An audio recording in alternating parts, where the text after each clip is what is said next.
kickboxing coaches to say to men as they come to the gym, I say, what do you hate the most? I say, I hate running. I say, okay, you're going running. I say, why? He goes, because whatever you hate is what you need. And that's what life's about. You're not going to be able to go through life avoiding pain and also becoming a man of quality. You're going to have to be that guy who's been through so much shit that he can wake up and go, this ain't nothing. This ain't nothing compared to back then. This ain't nothing compared to that time. You know, and if you're not going to be that guy, then you're going to always suffer the consequences of not being that guy. There's pain to become important, and there's pain in not being important. We're living in a comfortable world now where people think, oh, it doesn't matter. But you know what? To some degree, it does matter. It does matter, and I'll tell you who it matters to. It matters to your soul, and it matters to God. I stand in the mirror with a pure heart. I know I am the best version of me that could possibly ever exist. I know that God is proud of me. There's nothing that God hates more than sloth and laziness. If God were to create a man, and that man were to sit around and do fuck all, God will frown upon you. It's why you're never lucky. Start to work. Start to show God the beauty of his own creations. You'd be amazed how lucky you become. All these men are out here complaining that things are difficult.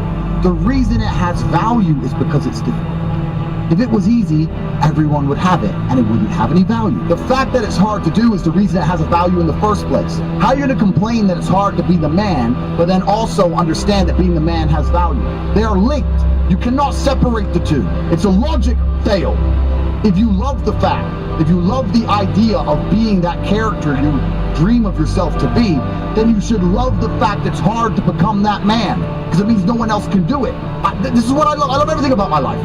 I know the shit I've been through to become who I am, and I wouldn't trade a second of it. There's a whole generation of men who have been raised without being prepared for war, because that's what life is. It's a war for resource, it's a war for females, it's a war for attention, it's a war for domination. It's war.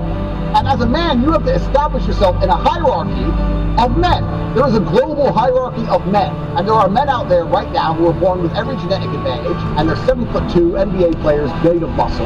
And that's life. And there's men out there who are 5'5" and they're not.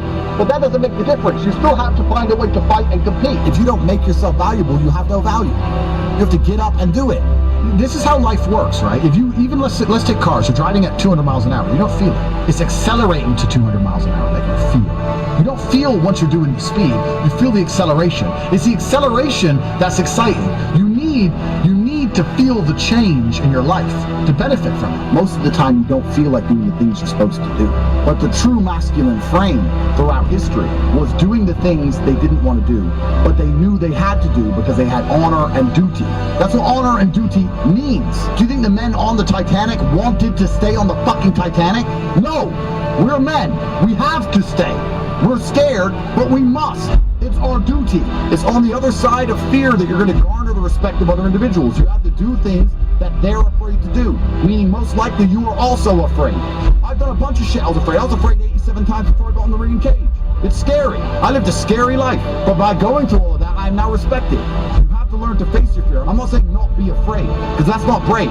If you do something and you're not afraid, you're not brave. You have to be afraid and do it anyway.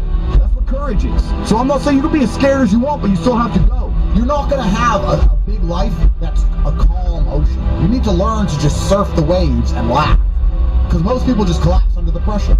Stress tolerance is a massive indicator of how successful you're going to be. When you're young, go out there and get stressed, get upset, have those sleepless nights. You should, at 17, 18, you should be panicking, and that's going to give you a stress tolerance level that allows you to grow into an adult which can handle a big life.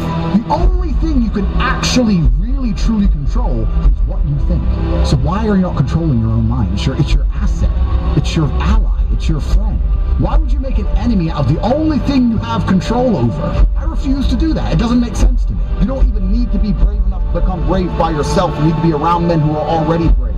Everyone else around you, when you say you feel a certain way, if they don't check you, then why are you hanging around with them? When men get together, there's a magical force that makes us feel brave, makes us feel powerful. So when I talk to these dudes like, oh, but it's, you know what, Tate, yeah, I agree, but you know, it's hard.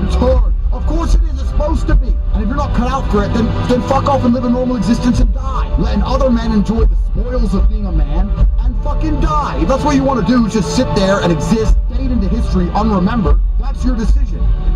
Names a single attribute for masculinity, which is going to come from a place other than trauma or pain. I talk about this all the time. People say, I've had a traumatic life. I say, well, then you're very, very fortunate. You had a traumatic life. Now, you may have misused that trauma. You may have misplaced it. You may have accepted the matrix telling you that you now have an excuse to fail, as opposed to using it to grow. But every single man of value went through trauma, and they went through pain. It's going to be painful to get strong, painful to get rich, painful to become important. It's going to be painful to become good with women. Your heart's going to get broken a bunch of times. You have to be prepared for the pain. If you're not ready for pain, you're never going to be anything that matters. This is down to you, my friend. And listen, you may feel fired up for 10 minutes after this little talk. You're not going to feel fired up forever. You need to put systems in place. You need to get discipline. You need to get an atmosphere of people around you who are going to keep you accountable and not make it easy for you to continue to be a fucking nobody. And then you're going to fix your life. Otherwise, you're going to stay a nobody. That's your problem. It ain't my problem.